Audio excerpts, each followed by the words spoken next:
सभी विद्यार्थियों को नमस्कार। रसायन विज्ञान की केमिस्ट्री की क्लास में आप सभी का स्वागत है। आज हम बात करेंगे रसायन विज्ञान की 12वीं क्लास की जो केमिस्ट्री है, इसके अंदर यूनिट की शुरुआत करेंगे। सबसे पहले आज हम बात करते हैं, हमारी जो यूनिट है वो 4th यूनिट है केमिकल काइनेटिक्स, रासायनिक बलगति की। और रासायनिक बलगति के अंदर सबसे पहले हम इंट्रोडक्शन की बात करेंगे कि रासायनिक बलगति की होती क्या है, इसके बारे में हम देखेंगे। और उसके बाद में हम इसको समझेंगे कि हर एक टॉपिक के बारे में जानेंगे कि रासायनिक बलगति के अकॉर्डिंग हम क्या क्या देख सकते हैं, कौन कौन से टॉपिक दे रखे हैं, किस प्रकार से एग्ज़ाम के अंदर क्वेश्चन बन के आता है, इन सब का हम अध्ययन करेंगे। देखिए हमारी जो 4th यूनिट है वो है केमिकल काइनेटिक्स।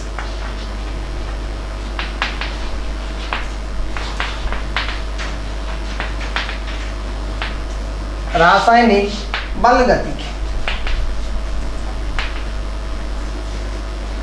यदि हम इंट्रोडक्शन की बात करें,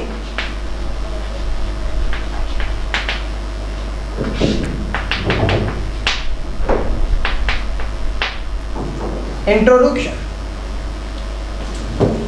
सामान्यतः डेफिनेशन की हम बात करें, विज्ञान की वह शाखा या फिर रसायन विज्ञान की वह शाखा जिसके अंतर्गत अभिक्रिया का वेग और वेग को प्रभावित करने वाले कारकों का अध्ययन किया जाता है, उसे हम रसायन विज्ञान कहते हैं। अर्थात हम ये कह सकते हैं इसकी डेफिनेशन के अंदर, रसायन विज्ञान की वह शाखा जिसके अंतर्गत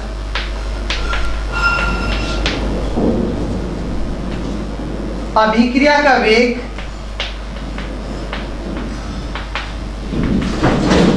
अभिक्रिया के वेग और वेग को प्रभावित करने वाले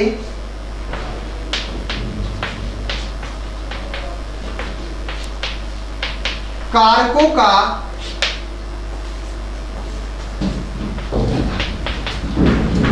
अध्ययन किया जाता है।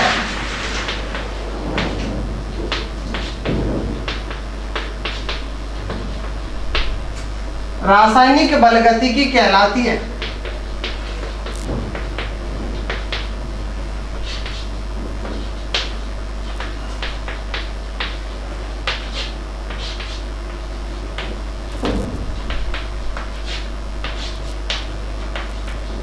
रासायनिक बलगति की कहलाती है। देखिए ये तो हमने डेफिनेशन देखी इसके अंदर। अब हम इसके अंदर बात करें तो इसके अंदर हम ये देख सकते हैं। देखिए एक चलती है थर्मोडायनेमिक्स और एक होती है केमिकल काइनेटिक्स। थर्मोडायनेमिक्स का अध्ययन अपन ने 11वीं क्लास के अंदर किया है। और थर्मोडायनेमिक्स ये बताती है कि कोई भी रासायनिक अभिक्रिया है वो संभव होगी या फिर नहीं होगी, इसके बारे में कौन बताती है? थर्मोडायनेमिक्स, ऊष्मागतिकी बताती है। कोई भी रासायनिक अभिक्रिया है वो संभव होगी या फिर नहीं होगी, या फिर प्रोडक्ट बनेगा रिएक्टेंट से या फिर नहीं बनेगा, इसके बारे में कौन बताती है? ऊष्मागतिकी। लेकिन जब रिएक्टेंट से प्रोडक्ट बनेगा, कोई भी रासायनिक अभिक्रिया हो रही है और होने पर जब रिएक्टेंट है, क्रियाकारक है, वो उत्पाद के अंदर बदलेगा, तो कितने समय में रिएक्टेंट प्रोडक्ट के अंदर कन्वर्ट हो रहा है, उस अभिक्रिया को होने में कितना समय लग रहा है, इन सब के बारे में कौन बताती है? रासायनिक बलगतिकी बताती है। हमने यहाँ पर 2 बातें देखी है। एक देखी है थर्मोडायनेमिक्स, ऊष्मागतिकी की। ऊष्मागतिकी ये बताती है कि कोई भी रासायनिक अभिक्रिया वो संभव होगी या फिर नहीं होगी, या फिर कोई भी रासायनिक अभिक्रिया है उसके संभव होने या फिर ना होने के बारे में थर्मोडायनेमिक्स बताती है। लेकिन कोई भी रासायनिक अभिक्रिया संभव हो रही है तो उस रासायनिक अभिक्रिया के अंदर क्रियाकारक उत्पाद में कितने समय में या फिर अभिक्रियक होने में कितना समय लग रहा है, उसके बारे में कौन बताती है? रासायनिक बलगतिकी बताती है। अर्थात इसके अंदर हम ये लिख सकते हैं, ऊष्मागतिकी के आधार पर ऊष्मागतिकी के आधार पर अभिक्रिया के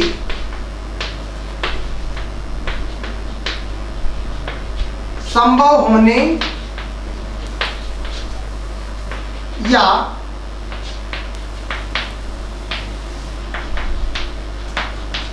ना होने, संभव होने या ना होने या फिर संभव या असंभव होने की जानकारी दी जाती है या असंभव की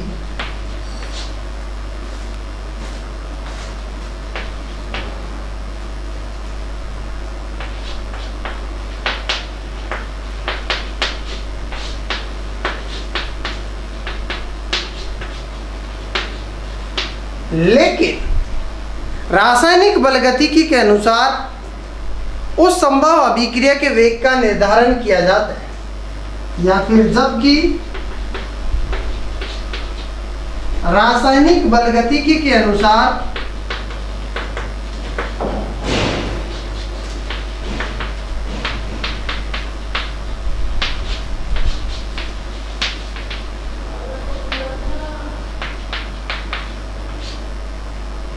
उस संभव अभिक्रिया के वेग का निर्धारण किया जाता है।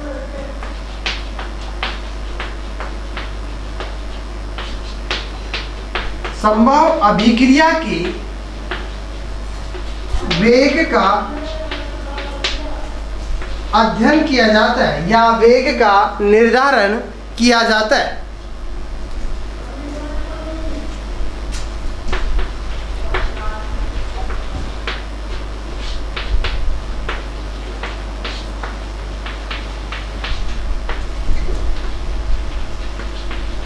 वेग का निर्धारण किया जाता है।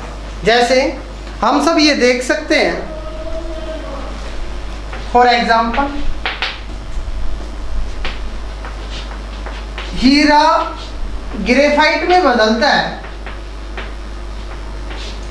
हीरा किस में बदलता है? ग्रेफाइट में बदलता है। इसके बारे में कौन बताती है? थर्मोडायनेमिक्स बताती है कि हीरे का रूपांतरण या फिर हीरा होता है वो किसके अंदर कन्वर्ट होता है? ग्रेफाइट के अंदर कन्वर्ट होता है। इसके बारे में थर्मोडायनेमिक्स ऊष्मागतिकी बताती है, ठीक है। लेकिन हीरा ग्रेफाइट के अंदर कितने समय में बदलता है या फिर हीरे को ग्रेफाइट में बदलने के लिए कितना समय लगता है, उसके बारे में कौन बताती है?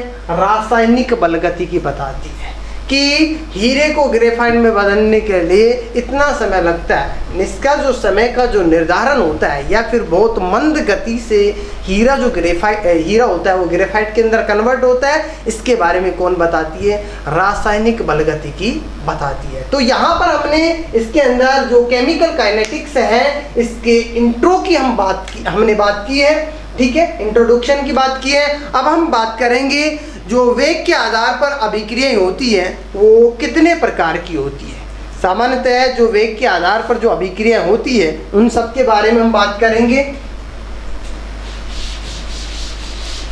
वेग के आधार पर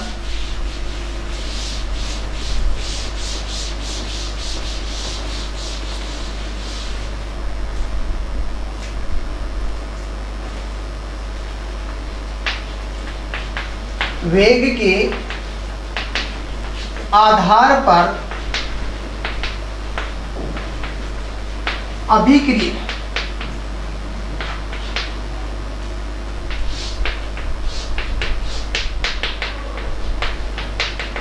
सामान्यतः वेग के आधार पर जो अभिक्रियाएं होती है वो 3 प्रकार की होती है।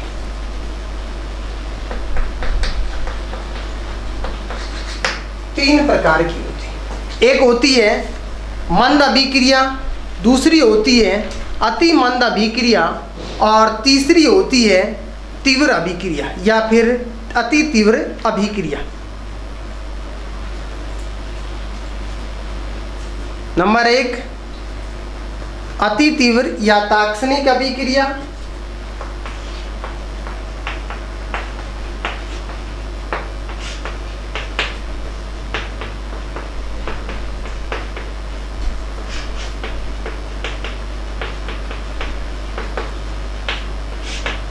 नंबर 2 होती है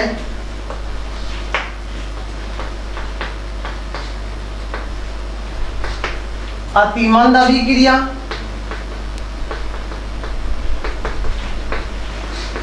और नंबर 3 है मंद अभिक्रिया। ये 3 अभिक्रियाएं होती हैं। वेग के आधार पर जो अभिक्रियाएं होती है 3 प्रकार की होती है। अति तीव्र या तात्क्षणिक अभिक्रिया, नंबर 2 अति मंद अभिक्रिया और नंबर 3 होती है मंद अभिक्रिया। इन सभी अभिक्रियाओं के बारे में हम बात करेंगे जो नेक्स्ट क्लासेज आएगी हमारी। उस क्लास के अंदर हम तीनों प्रकार की अभिक्रियाओं के बारे में बात करेंगे और उसके बाद में हम देखेंगे कोई भी रासायनिक अभिक्रिया होती है उसका वेग क्या होता है, किस प्रकार से वेग का निर्धारण किया जाता है, इन सब के बारे में हम बात करेंगे नेक्स्ट क्लास के अंदर। धन्यवाद।